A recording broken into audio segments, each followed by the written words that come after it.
if your employees are going to be using the expense claim form to claim mileage for driving on the company's behalf, then you will need to set up a mileage rate in the system. You do that after you've logged in as the administrator from the Data Maintenance tab by clicking on the fee and mileage tables and then creating a mileage rate table. You would do that by clicking on Create, choosing Mileage Rate, and entering data. Now I've set one up in advance, so we'll look at that. Now, if the mileage rate in your particular country is independent of the number of miles you've driven in a year, then it may be as simple as this, 45 pence in this case, per mile.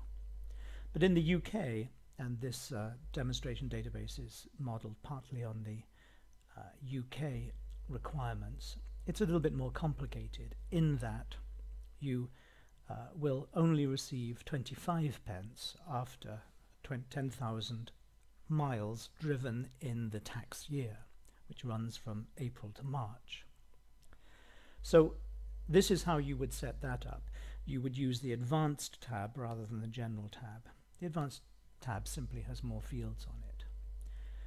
You would say in this case that the period type is accounting period, and from period 2017-001, but it could equally be from 2017-004, since that is the beginning of the tax year as I speak.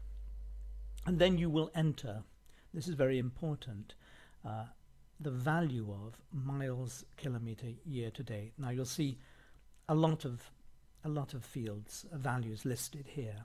You don't need to think about what they mean, but it is important that if you're setting up a new mileage rate, that you choose this particular one.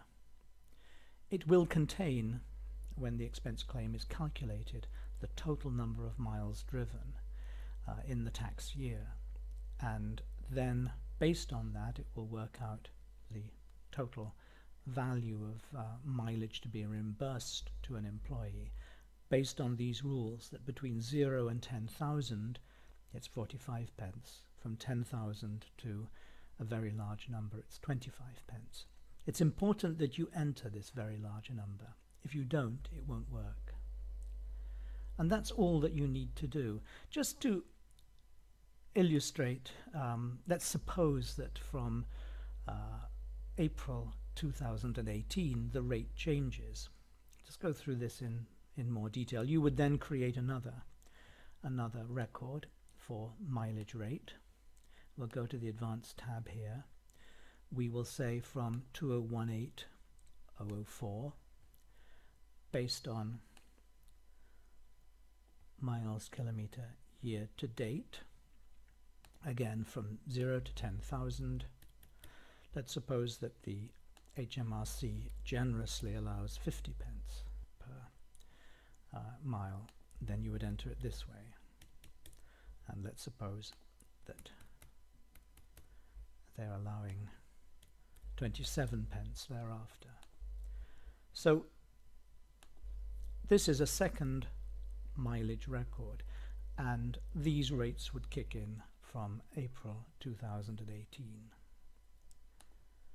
And you see both rate records exist in the system, and the second will supersede the first when the time comes. So that's how you set up a mileage rate record.